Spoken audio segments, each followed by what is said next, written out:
You know that feeling when you're lying in bed at 3 a.m., mind racing about tomorrow's deadline, or that argument you had, and the more you try to sleep, the more awake you become? And then the next morning, you can't remember where you put your keys, what you were supposed to buy at the store, or that important thing your partner told you yesterday? Scientists just discovered that this isn't happening in two different parts of your brain. It's one single wire, one tiny cable of neurons that, when stress flips it on, steals both your sleep and your memories in one go. This discovery, published just days ago in the Journal of Neuroscience, finally explains something humans have experienced since we first had to worry about saber-toothed cats prowling outside our caves. But here's what makes this finding extraordinary. By physically turning off this specific circuit in stressed mice, researchers completely restored both their sleep and their memory. It's as if they found the master switch for that awful cycle we all know too well. Deep in your hypothalamus, about the size of a grain of rice, sits a cluster of neurons that produce something called corticotropin-releasing hormone, or CRH. When you're stressed, these neurons fire like crazy. But what scientists at the University of Pennsylvania just proved is that these neurons don't just trigger your stress hormones. They have a direct hotline to another brain region called the lateral hypothalamus, the part that keeps you awake and alert. Think of it like this. Your brain has an ancient alarm system. When our ancestors heard a twig snap in the darkness, this circuit would instantly flip them from deep sleep to full alertness. No time for grogginess when a predator might be stalking your camp. The same circuit that jolted them awake also shut down their ability to form new memories. After all, who needs to remember where you left your favorite rock when a lion is circling your shelter? The researchers used something called optogenetics, essentially installing tiny light switches in mouse brains. When they shined blue laser light on these stressed neurons, even in completely calm mice, the animals immediately lost sleep. Their deep sleep dropped by 60%. Their REM sleep, that dream state where memories get consolidated, plummeted by 70%. And when tested the next day on a simple memory task, basically, which object moved, the laser-stimulated mice performed about as well as humans do after pulling an all-nighter. Their memory scores dropped by 40%. But here's where it gets really interesting. When the researchers took mice that were actually stressed, imagine being stuck in a tiny tube, not pleasant, and used their genetic tools to silence these same neurons, something remarkable happened. The stressed mice slept almost normally. Their memory scores bounced right back up. It was like the stress was still there, but someone had cut the wire between stress and its usual consequences. This finding connects to something anthropologists discovered about the Hadza people of Tanzania, one of the last hunter-gatherer societies on Earth. When researchers monitored their sleep patterns, they found something stunning. Over 20 nights of observation, the entire group was simultaneously in deep sleep for only 18 minutes total. 18 minutes in 20 days. There was almost always someone awake or in light sleep, creating a natural sentinel system.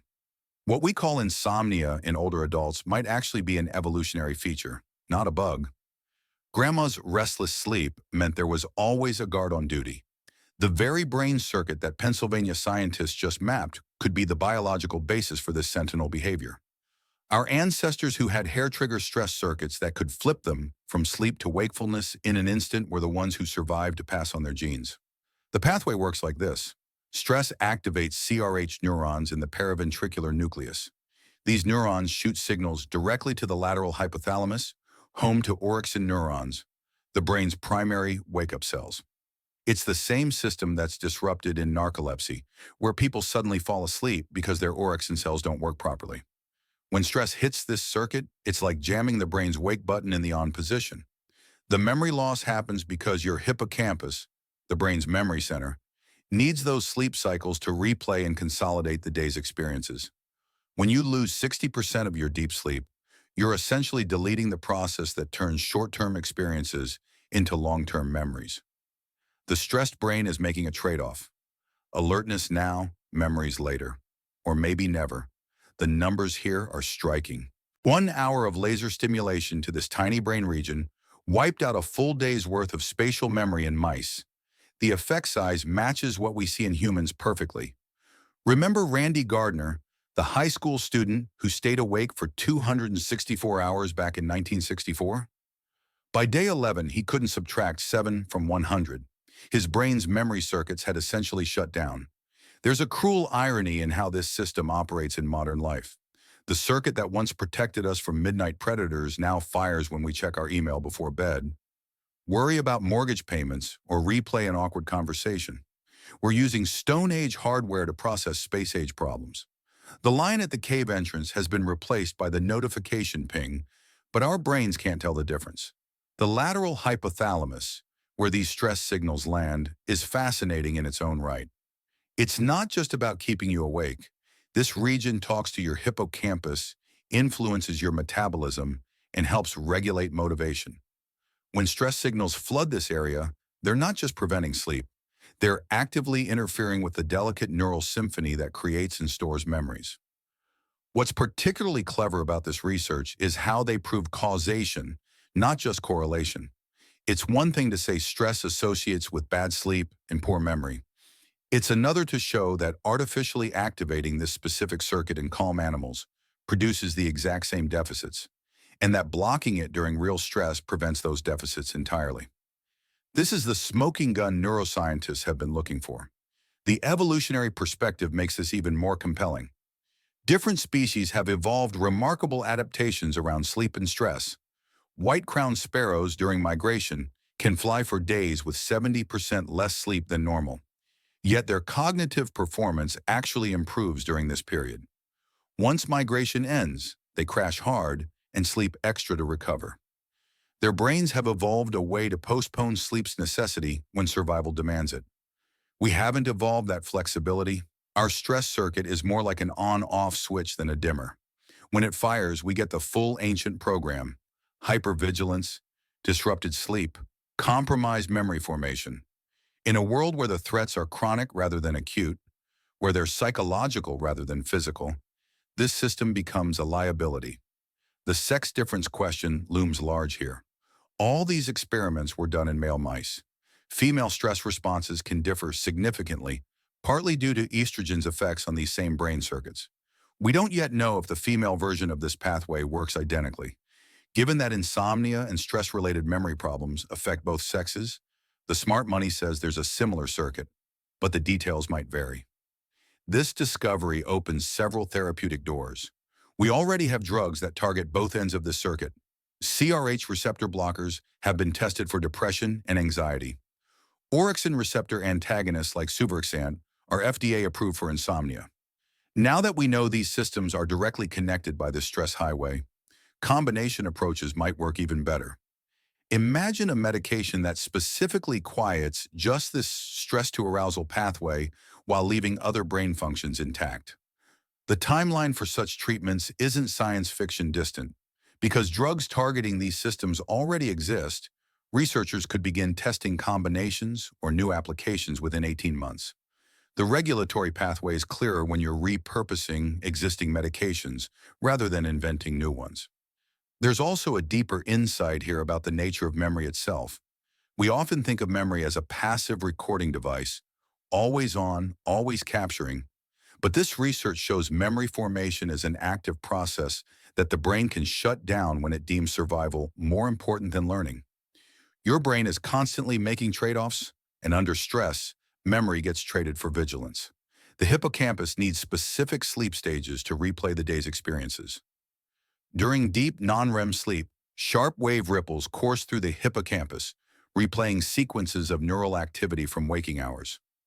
This is when temporary patterns become permanent memories. Cut this process short by even 30%, and you lose 40% of your memory consolidation. The math is brutal. This also explains why chronic stress is so devastating to cognitive function. It's not just that you feel foggy after one bad night. When this circuit fires night after night, month after month, you're chronically sleep-deprived and chronically failing to consolidate memories. The accumulated deficit can mimic early dementia symptoms. Some researchers now wonder if chronic activation of this stress circuit might even contribute to actual neurodegenerative disease. Consider what this means for shift workers, new parents, or anyone dealing with chronic stress. They're not just tired, Their brains are stuck in an ancient subroutine that trades tomorrow's cognitive function for tonight's hypervigilance. Every time they lie awake worrying, they're paying compound interest on a biological debt that evolution never intended them to carry long term. The good news hidden in this research is that the circuit is surprisingly specific and potentially modifiable. It's not the entire stress system that needs to be dampened, just this particular connection between the paraventricular nucleus and the lateral hypothalamus. That specificity gives drug developers a precise target. It also validates every stress reduction technique that actually works, from meditation to exercise. These practices likely work in part by quieting this exact neural pathway. The research team's next steps are clear. Test this in females. Test it in humans using brain imaging. Test whether the same circuit explains the cognitive problems in PTSD, chronic anxiety, and depression. Test whether existing drugs can be repurposed to specifically target this pathway. The foundation is solid. Now comes the translation from mice to medicine. But perhaps the most profound implication is this. We're not broken when stress steals our sleep and muddles our memory. We're running ancient software that once saved our species. The same circuit that kept our ancestors alive is now making us miserable. But at least we know where the off switch is. The question becomes not whether we can develop treatments that flip that switch, but how quickly we can get them to the millions of people lying awake tonight, slowly forgetting yesterday while worrying about tomorrow. Sometimes the biggest discoveries explain the smallest, most personal struggles. That 3 a.m. racing mind? That's your paraventricular nucleus firing. That forgotten conversation the next morning? That's your hippocampus failing to replay last night's memories. We've mapped the wiring of one of humanity's oldest complaints. What we do with that map might finally break a cycle as old as consciousness itself.